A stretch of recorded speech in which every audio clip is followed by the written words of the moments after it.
The Lord be with you.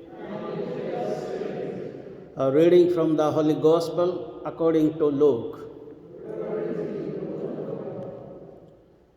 Chapter 12, verses 35 to 38.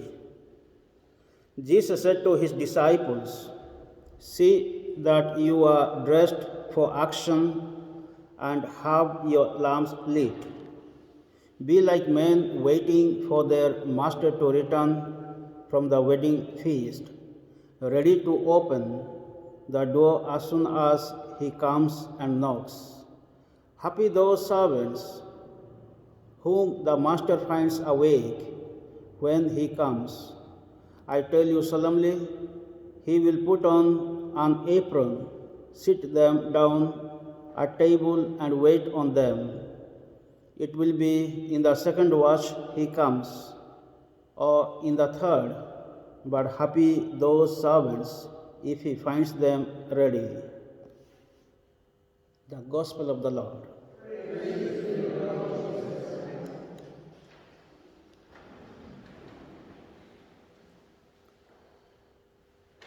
In the Gospel, Jesus is teaching about watchfulness and faithfulness, how to become watchful or ready, and how to be faithful. We will become watchful and faithful provided we obey the Master's command or God's command. Only through obedience, keeping the command of God, we will be always watchful and faithful. In the first reading we heard from the letter of St. Paul to the Romans, through one man, sin entered into the world. Through one man, death entered into the humankind. And through one man, grace and blessings came to the whole humankind. Through one man, death entered because of sin. So we see here, this man was not faithful to God's command. This man was not watchful. This man was disobedient to God's command. And this man is Adam in the Genesis. God said to Adam and Eve not to eat the fruit of that particular tree. It was God's command. But what happened? They did not keep God's command, but they disobeyed. So once they ate the fruit of that tree, and God comes and asking Adam, "Who told you to eat?" And Adam said, "The woman you gave." And he asked the woman, "Who told you to eat?" "The serpent deceived me." So what has happened here? They are blaming each other. Finally, Adam said, "The woman you gave." That means it is you gave the woman. That means you are responsible.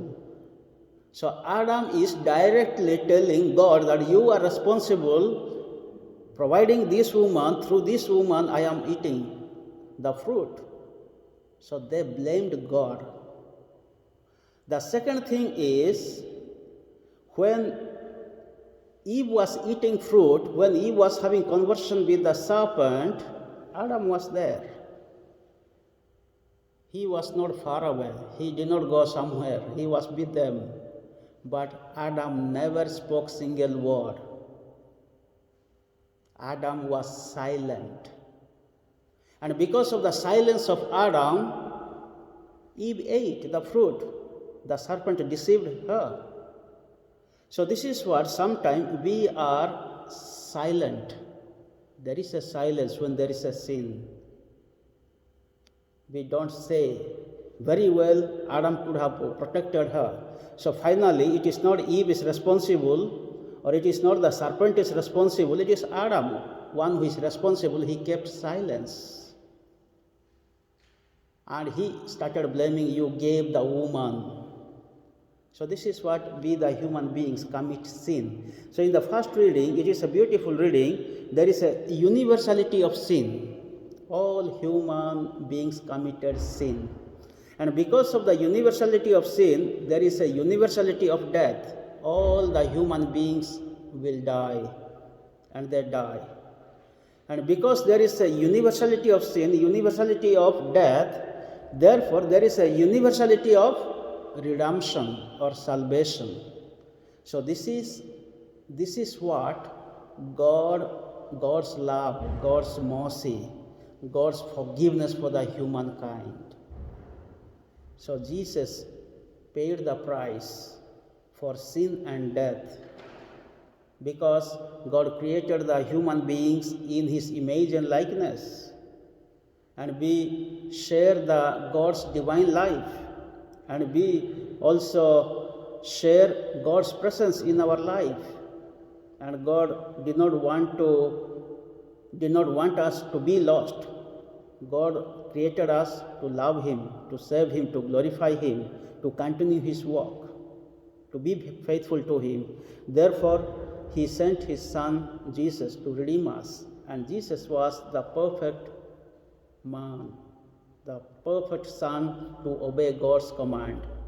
First Adam committed the sin of disobedience. The first parents committed the sin of disobedience.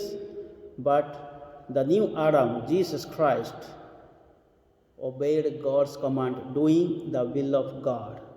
So this is what in the psalm we recited. Here I am, Lord, I come to do your will.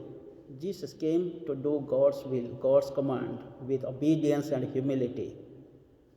And because of that, He could able to redeem us from sin and death.